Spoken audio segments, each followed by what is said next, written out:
Bismillahirrahmanirrahim. Assalamualaikum warahmatullahi wabarakatuh. Baik, kali ini di pertemuan yang ketiga, kita masih melanjutkan di dalam pembahasan mengenai pengantar pendidikan Pancasila. Bentar saya buka dulu slide-nya. Jadi ini adalah bagian kedua dari pengantar pendidikan Pancasila.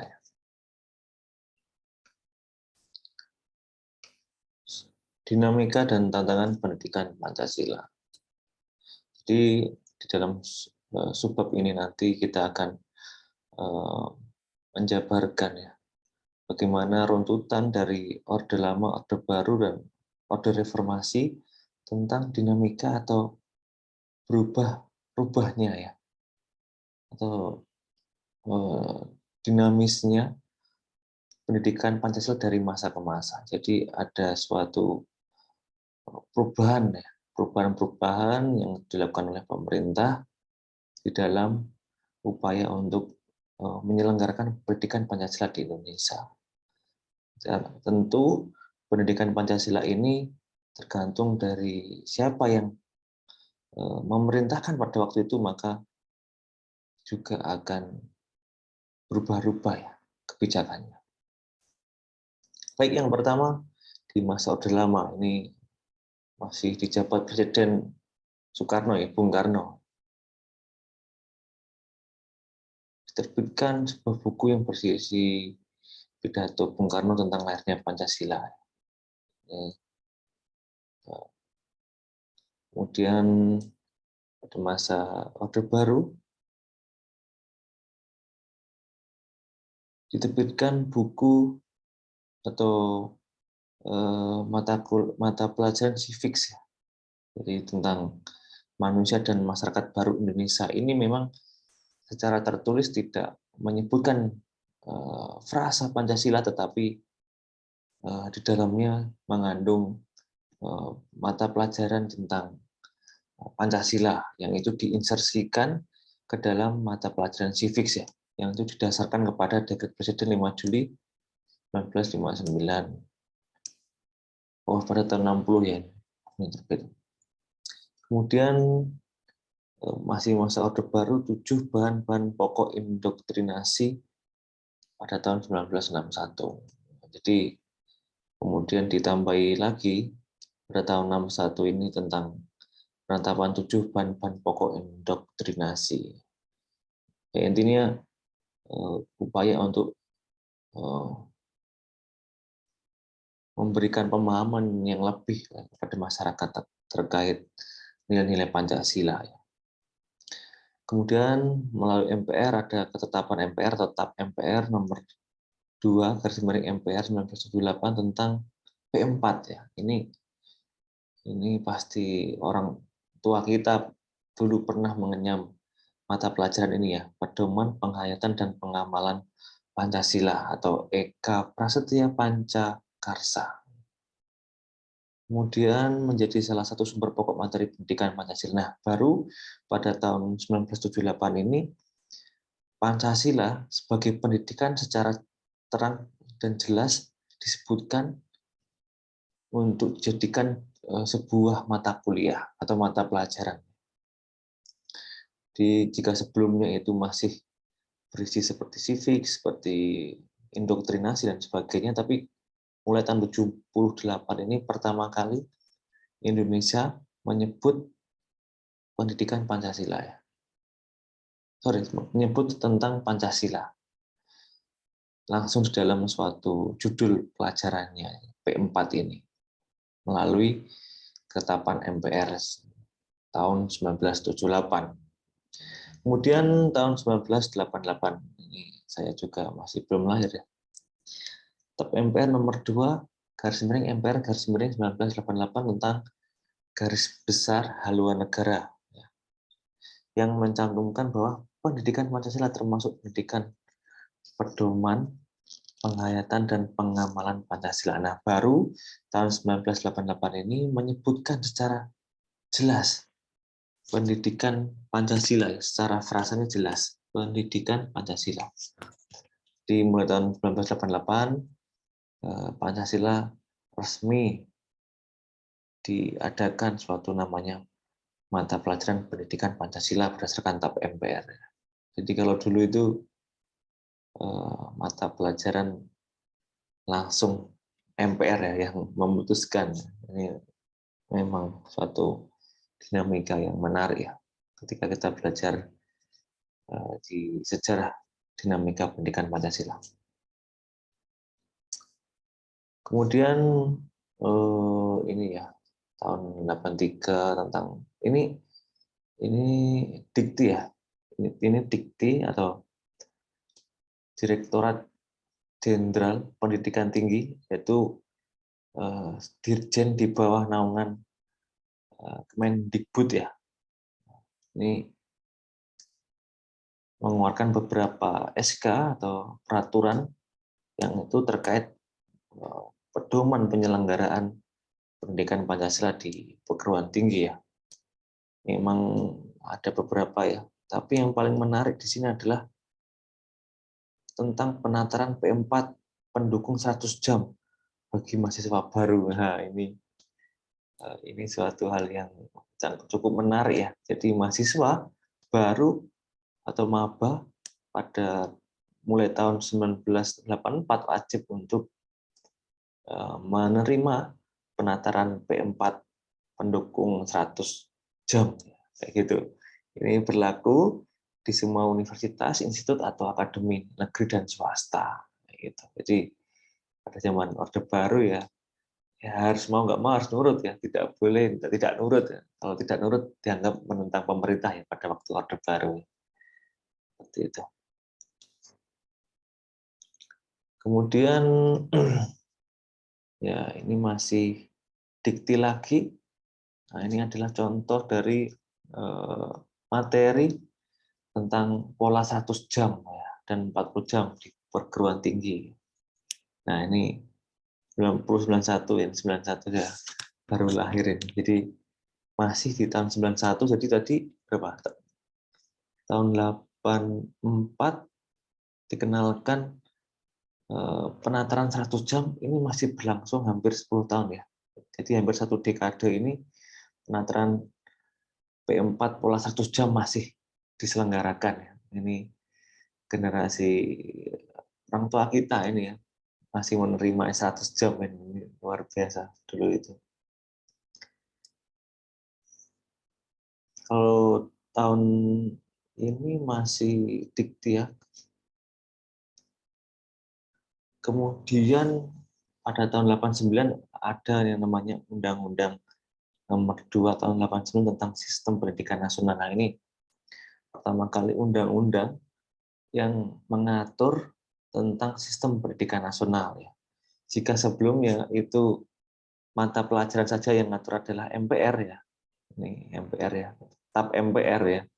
Jadi lembaga tinggi negara ya MPR. Jadi kalau dulu MPR itu kan posisinya secara kedudukan itu adalah di atas presiden ya sebelum amandemen ya. Jadi dulu itu mata pelajaran saja yang ngatur MPR ini luar biasa. Nah, baru mungkin agar lebih efektif jalannya pemerintahan tidak harus diatur secara ini MPR ya, tetapi cukup diatur melalui undang-undang. Itu terbitlah Undang-Undang Nomor 2 tahun 89 tentang Sisdiknas Sistem Pendidikan Nasional ya. Yang pada pasal 39 menyebutkan bahwa kurikulum pendidikan tinggi harus memuat mata kuliah pendidikan Pancasila. Nah, ini menjadi hal yang dipertegas jika sebelumnya diatur melalui TAP MPR dan hanya diatur oleh keputusan dikti saja atau SK dikti, kemudian secara undang-undang diperkuat ya. Pancasila ini harus dimasukkan menjadi mata kuliah di pendidikan tinggi atau di perguruan tinggi. Jadi kalau sudah undang-undang ini ya semakin kuat ya, semakin kokoh dasar hukumnya seperti itu. Pada masa reformasi ya, reformasi itu berarti tergulingnya rezim Soeharto, kemudian digantikan dengan rezim reformasi yang notabene juga dibarengi dengan amandemen 4 kali ya. Kemudian juga ada pergantian presiden dari Soeharto menjadi B.J. Habibie ya, kayak gitu. Karena sudah ada Undang-Undang Sisdiknas tahun 89 tadi, kemudian pemerintah pada zaman reformasi ini cukup memberikan peraturan turunan, yaitu dengan peraturan pemerintah atau PP.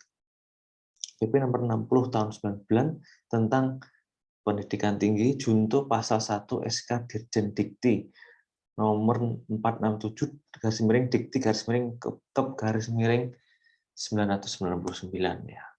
Yang isinya itu mata kuliah pendidikan Pancasila adalah mata kuliah yang wajib ditempuh oleh seluruh mahasiswa baik di program diploma maupun program sarjana. Jadi di masa reformasi pun tidak melunturkan upaya pemerintah atau negara di dalam memasifkan pemahaman Pancasila kepada masyarakat. Jadi meskipun gelombang reformasi itu berhasil menggantikan masa Orde Baru itu ya, tetapi tidak membuat semangat pemerintah di dalam menggelorakan semangat nilai-nilai Pancasila itu tidak luntur. Masih diperkuat lagi dengan aturan yang ada di tahun ini, tadi tahun 99 ini. Jadi malah ditegaskan bahwa Pancasila wajib dilaksanakan ya. Pendidikan Pancasila wajib dilaksanakan di semua perguruan tinggi ya, tanpa terkecuali. Baik dari diploma maupun sarjana. Berarti kalau di tahun itu program pasca sarjana tidak wajib ya. Oke, baik, selanjutnya pada tahun 2000 ya, Dirjen Dikti mengeluarkan kebijakan yang memperkokoh keberadaan dan menyempurnakan penyelenggaraan mata kuliah pendidikan Pancasila. Ini ada beberapa keputusan ya dari SK Dikti ya terkait penyelenggaraan Pancasila. Nah, ini adalah bukunya yang dari Dikti ya. Bukunya yang dibikin oleh Profesor Kailan dari UGM ya, yang itu bersumber dari ini juga dasar dari Dirjen Dikti juga.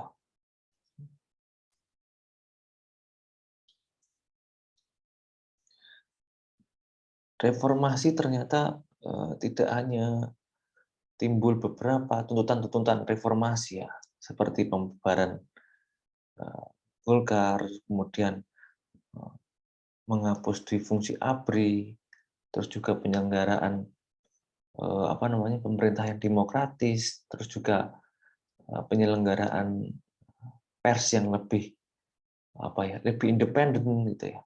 Tapi juga dengan adanya reformasi ternyata lahirnya TAP MPR yang 98 itu terkait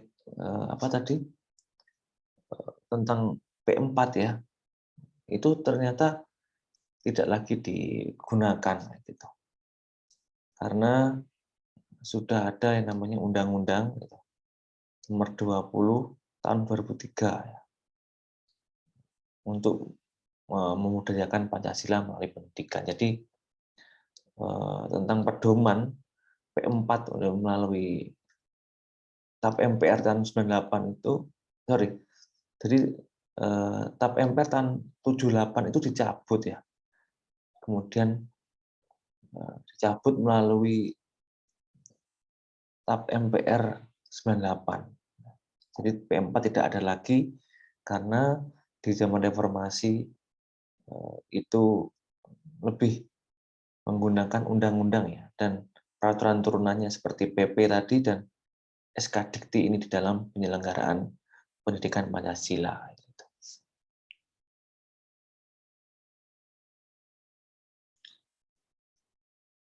Nah, kemudian Undang-Undang Sipdiknas memang harus mengikuti perkembangan zaman ya, sehingga menyebabkan pemerintah dan DPR sepakat untuk merevisi ya undang-undang. Sorry, ini bukan revisi, ini ternyata Undang-Undang Nomor 12 Tahun 2012 tentang pendidikan tinggi. Jadi selain Undang-Undang tentang Sistem Pendidikan Nasional, dilengkapi juga dengan Undang-Undang tentang Pendidikan Tinggi tahun 2012 ini ya, yang juga mengamanatkan Pancasila wajib dimuat di dalam kurikulum pendidikan tinggi di perguruan tinggi. Jadi Pancasila sebagai pendidikan Pancasila atau mata kuliah pendidikan Pancasila ini bukan hanya satu undang-undang saja yang mengamanatkan, tetapi ada dua undang-undang, yaitu undang-undang tentang Sisdiknas dan undang-undang tentang perguruan tinggi. Jadi sangat kuat sekali dasar hukumnya. Gitu. Yang jelas di dalam Undang-Undang PT ini atau perguruan tinggi, pendidikan tinggi, pasal 2 menyebutkan bahwa pendidikan tinggi berdasarkan Pancasila, Undang-Undang Dasar NRI 1945, NKRI, dan Bhinneka Tunggal Ika. Pasal 35 ayat 3 menentukan bahwa kurikulum pendidikan tinggi wajib memuat mata kuliah agama, Pancasila, kewarganegaraan, dan bahasa Indonesia. Gitu. Jadi sudah dijelaskan ya mata kuliah apa saja menjadi MKWU atau mata kuliah wajib universitas yang di Undang-Undang Pendidikan Tinggi ya, gitu. Jadi semakin jelas, semakin terang benderang mata kuliah apa saja ya yang harus diselenggarakan ya di semua perguruan tinggi tanpa terkecuali dari Sabang sampai Merauke, yaitu adalah pendidikan agama, pendidikan Pancasila, pendidikan kewarganegaraan, dan pendidikan bahasa Indonesia. Ini wajib semuanya ya. Nah, kemudian ternyata pada tahun 2021, berarti ini masih baru sekali ya, tentang Peraturan Pemerintah Nomor 57 Tahun 2021 tentang Standarisasi Nasional Pendidikan. Jadi yang diteken oleh Presiden Joko Widodo, yaitu pada ini isinya ini salah satunya adalah kurikulum pendidikan tinggi wajib memuat A. Pendidikan agama, B. Pendidikan kewarganegaraan, dan C. Bahasa. Memang ada perbedaan ya, apa yang dimuat di dalam PP ini dengan undang-undang di atasnya, yaitu Undang-Undang Pendidikan Tinggi dan Undang-Undang Sisdiknas ya. Tetapi dari Humas Kemendikbud ya, itu tidak apa ya, atau menampik ya ketika Pancasila ini dihapuskan. Jadi Pancasila ini kalau menurut Kemendikbud masih diselenggarakan ya, wajib sesuai dengan kedua undang-undang itu ya. Jadi maksudnya bisa saja diinsersikan mungkin ya ke dalam pendidikan kewarganegaraan seperti itu. Jadi tetap harus ada hal menurut Kemendikbud ya. Jadi PP ini dianggap tidak bertabrakan dengan undang-undang di atasnya.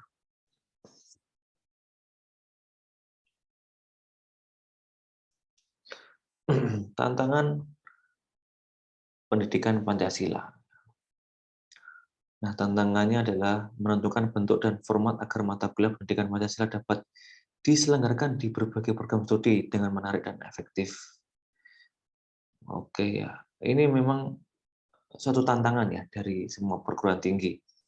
Jadi memang kadang apa ya, dari sisi sumber daya manusianya atau tenaga pendidiknya mungkin masih beberapa harus mengikuti pelatihan tentang pengajaran pendidikan Pancasila. Ini mungkin masih belum belum masif ya. Jadi selayaknya dosen yang mengajar pendidikan Pancasila memiliki basic di dalam mengajar Pancasila ini ya. Ini saya kira perlu ada pelatihan khusus terkait ini, atau minimal dosen yang bersangkutan adalah alumni dari fakultas yang berhubungan dengan ini ya, pendidikan Pancasila atau sejenisnya. Kalau bagi saya adalah alumni FISIP dan itu notabene juga ya kurang lebih banyak ini ya, membahas mengenai nilai-nilai tentang Pancasila ya. Dan saya sendiri pun di dalam basicnya pun juga ada civic education juga ada, sehingga secara pemahaman tentang Pancasila dan kewarganegaraan, insya Allah saya sudah melalui beberapa pengalaman itu, baik dari kuliah maupun dari pengalaman mengajar di kampus ini, seperti itu.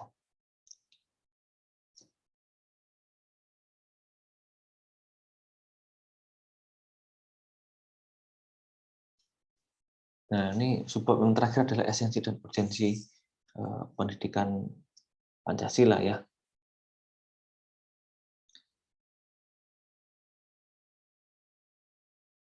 Ditjen Dikti mengembangkan esensi materi pendidikan Pancasila yang meliputi pertama, pengantar perkuliahan pendidikan Pancasila. Nah, ini maksudnya apa ya? Ya maksudnya sebagai upaya untuk menyadarkan ya, atau merencanakan perwujudan suatu proses belajar mengajar ya di lingkup mahasiswa atau di perguruan tinggi yang efektif ya, tentang potensi dirinya, tentang pemahaman, kepribadian ya, yang notabene semuanya tetap di dalam pengembangan atau pemahaman terhadap nilai Pancasila.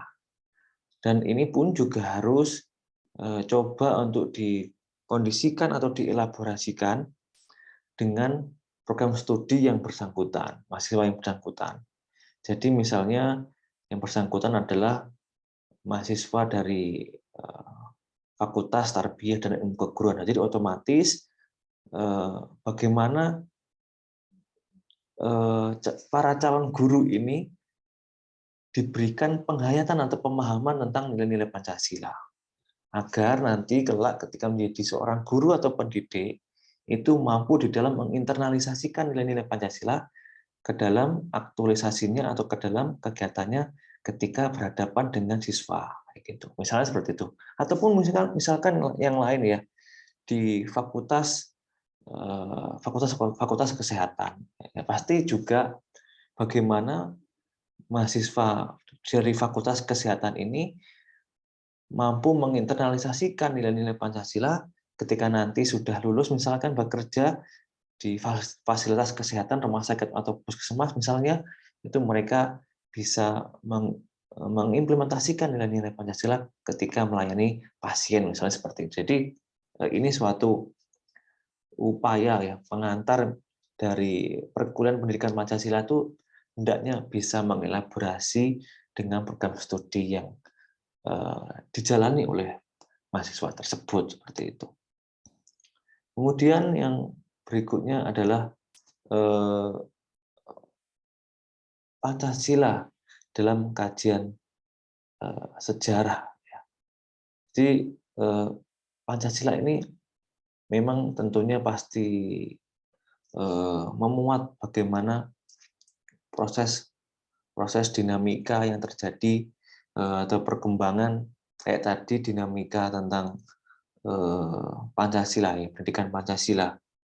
Jadi dari mulai founding fathers kita, pendiri bangsa kita, sampai sekarang di era reformasi, itu ternyata banyak sekali sejarah ya yang memuat perkembangan atau memaksimalkan Pancasila ini menjadi suatu pendidikan Pancasila yang mampu di dalam mengembangkan atau memberikan pemahaman, penghayatan, dan aktualisasi kepada mahasiswa atau siswa ya di dalam mengikuti mata kuliah ini. Sehingga perlunya mahasiswa atau siswa itu memahami bahwa Pancasila itu tidak suatu proses yang instan ya.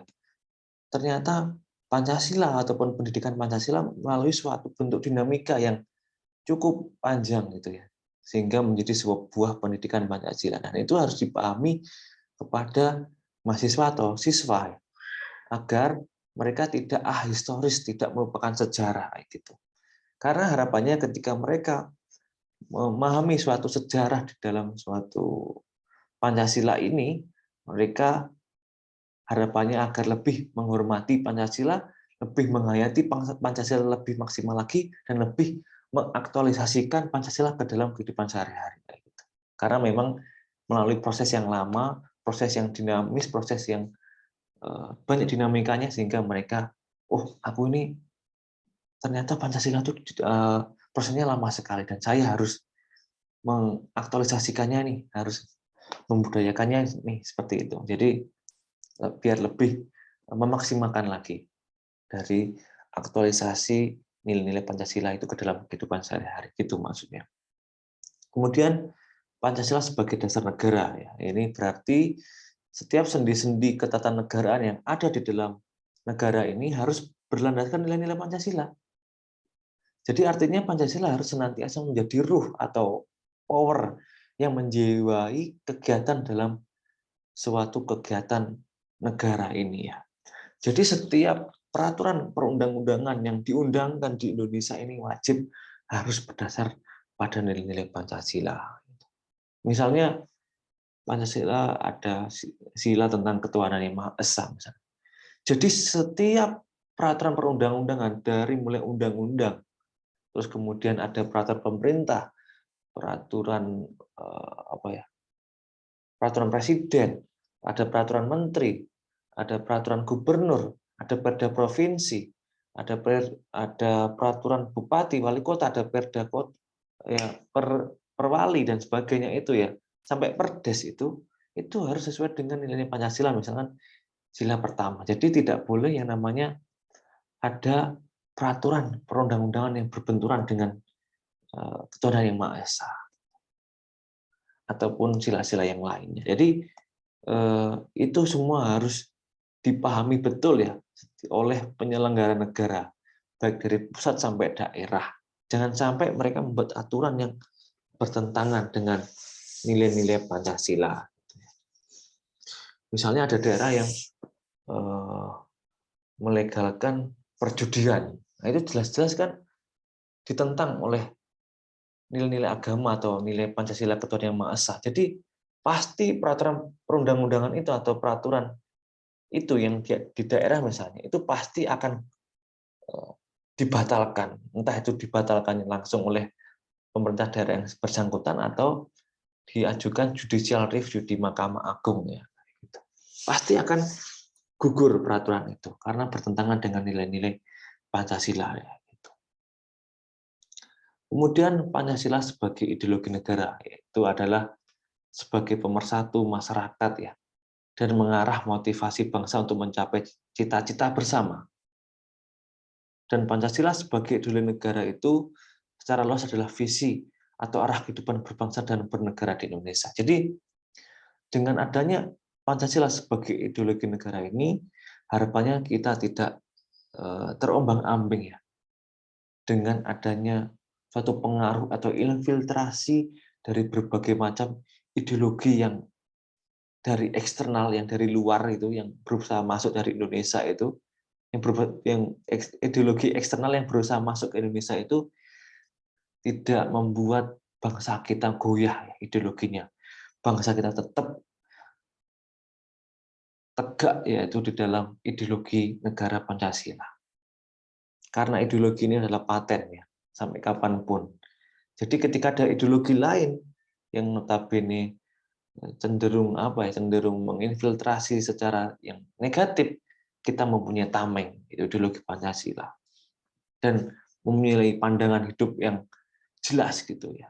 Jadi yang menuntun kita di dalam berbangsa dan bernegara, yaitu ideologi Pancasila.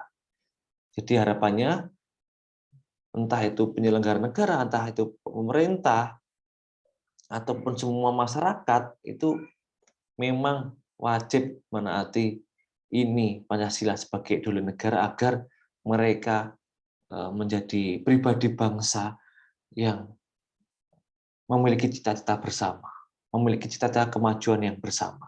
Jadi tidak gampang digoyahkan oleh ideologi-ideologi eksternal dari luar, gitu. Pancasila sebagai sistem filsafat ya. Nah, ini. Jadi selain dari apa namanya? Selain menjelaskan mengenai etika, ada juga ideologi. Ternyata Pancasila ini juga mengandung nilai-nilai filsafat juga di sana. Jadi maksudnya penggunaan nilai-nilai Pancasila ini sebagai suatu apa ya, suatu pandangan ya. Pancasila ini sebagai suatu pandangan, nilai dan pemikiran ya, yang menjadi substansi dan isi dari pembentukan ideologi Pancasila. Nah, jadi Pancasila ini ternyata secara filsafat mengandung pandangan yang sangat kental ya di dalamnya, karena mulai dari kehidupan bermasyarakat dari A sampai Z semuanya bisa dihubungkan dengan Pancasila. Mau kehidupan beragama, kehidupan masyarakat yang berkeadilan, yang mengutamakan musyawarah, yang mengutamakan persatuan dan kesatuan Indonesia, itu ada di dalamnya. Jadi secara nilai, pandangan, dan pemikiran ini menjadi suatu bahan untuk substansi dan isi terkait pembentukan ideologi Pancasila yang tadi saya sebutkan itu. Jadi sebelum adanya ideologi Pancasila, secara filsafat Pancasila ini mengandung itu semua. Jadi ideologi Pancasila ini tidak ujuk-ujuk langsung dibuat suatu visi yang seperti itu ya, tetapi dalam visi ini ternyata ditelurkan dari nilai-nilai filsafat Pancasila yang ketika dikembangkan dari beberapa sila itu kemudian bisa disarikan dalam bentuk nilai-nilai pandangan dan pemikiran ya secara filsafat, kemudian dimasukkan ke dalam ideologi Pancasila yang secara visi itu. Jadi secara filsafat penggunaan nilai-nilai Pancasila ini menjadi suatu substansi dan isi dari pembentukan ideologi Pancasila.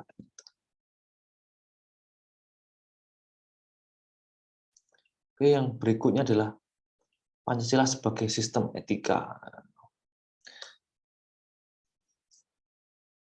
Jadi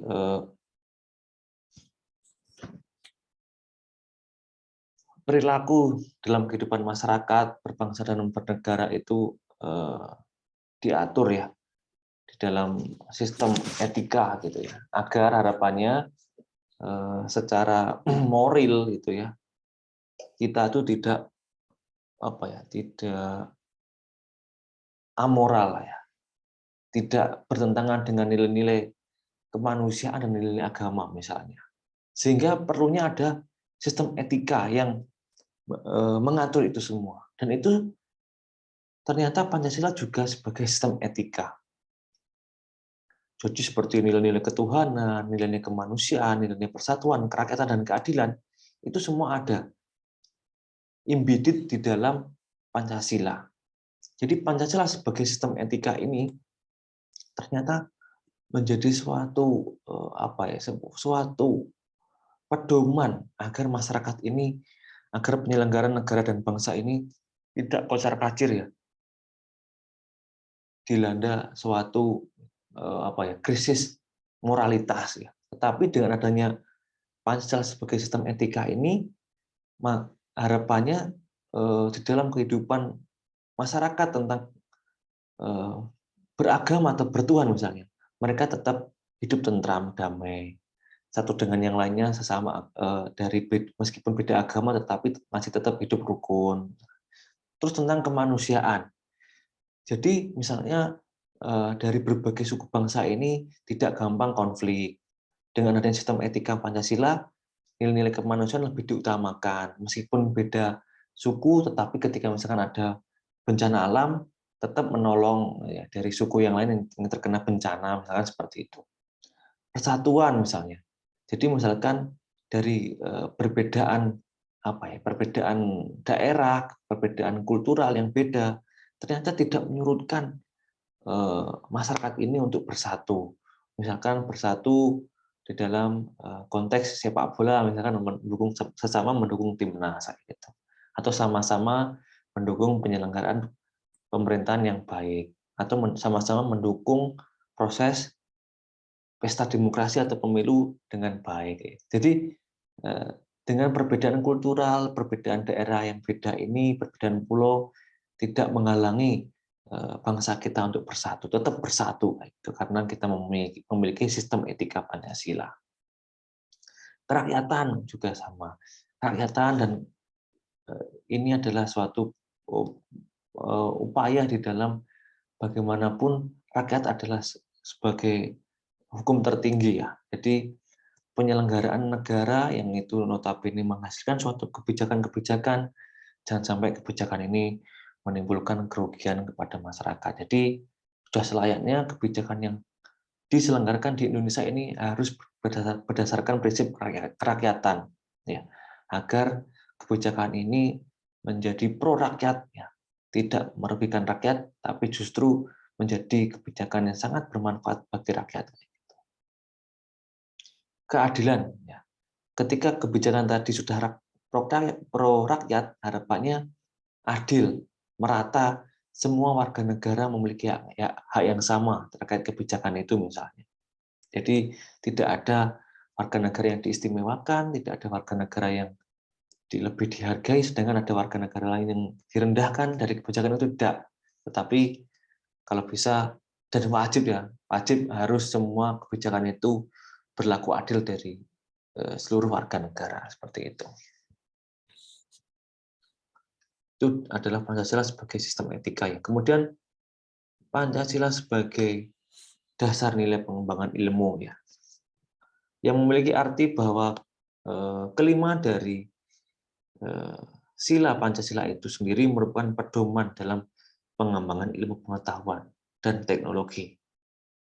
Ya, jadi dengan berkembangnya teknologi seperti sekarang ini, seperti artificial intelligence, Internet of Things, gitu ya, ada blockchain dan sebagainya itu ya, itu ternyata Pancasila masih relevan di dalam menuntut kita untuk tetap memajukan ilmu pengetahuan dan teknologi.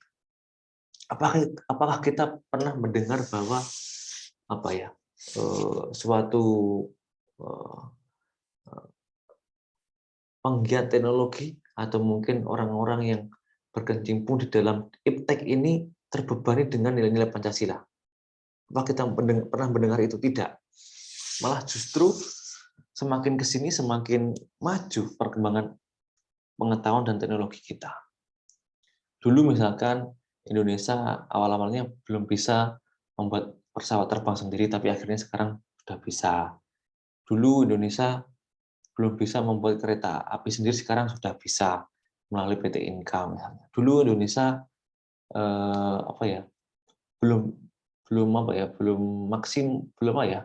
belum banyak mengembangkan mengembangkan infrastruktur gitu ya, yang digarap sendiri, belum banyak ya, tapi sekarang sudah sangat masif.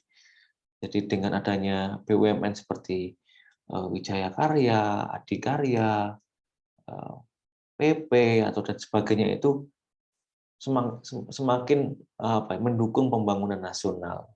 Apalagi sekarang ini pemerintah Joko Widodo ya, yang notabene adalah sangat memasifkan pembangunan infrastruktur di Indonesia, sangat-sangat maju sekali dalam upaya pembangunan infrastruktur ya, dari Sabang sampai Merauke, karena itu sebagai suatu implementasi dari visi Indonesia sentris. Pembangunan tidak lagi terpusat di Jawa, tapi pembangunan dimulai dari pinggiran Indonesia atau perbatasan atau pinggiran Indonesia sebagai beranda terdepan kemajuan Indonesia. Jadi sampai pinggiran pun atau sampai daerah pelosok-pelosok pun diperhatikan infrastrukturnya. Jadi semakin ke sini pengembangan teknologi pun semakin canggih juga. Nah, dilihat misalnya sekarang ada LRT, MRT gitu ya, yang dulu misalkan masuk stasiun itu ya, itu masih pakai kertas, dilubangi dulu mas, zaman saya masih kecil itu. Tapi sekarang tidak, bisa memakai e-money misalkan masuk, bisa pakai pembayaran secara online melalui aplikasi langsung. Sekarang sudah sangat canggih perkembangan teknologi. Kayak gitu. Terus tentang pengetahuan di dunia kedokteran sekarang sudah sangat canggih ya. Misalnya ada yang menggunakan laser ya di dalam operasi-operasi tertentu gitu. Kalau dulu kan belum ada. Terus juga ada misalnya tentang teknologi lasik ya yang mengurangi mata minus misalnya. Saya harusnya bisa tuh untuk dilasik tapi masih belum ada kesempatan untuk itu ya. Misalkan seperti itu. Jadi ilmu pengetahuan dan teknologi semakin ke sini semakin berkembang ya. Jadi Pancasila justru mampu di dalam menopang perkembangan ilmu pengetahuan dan teknologi itu.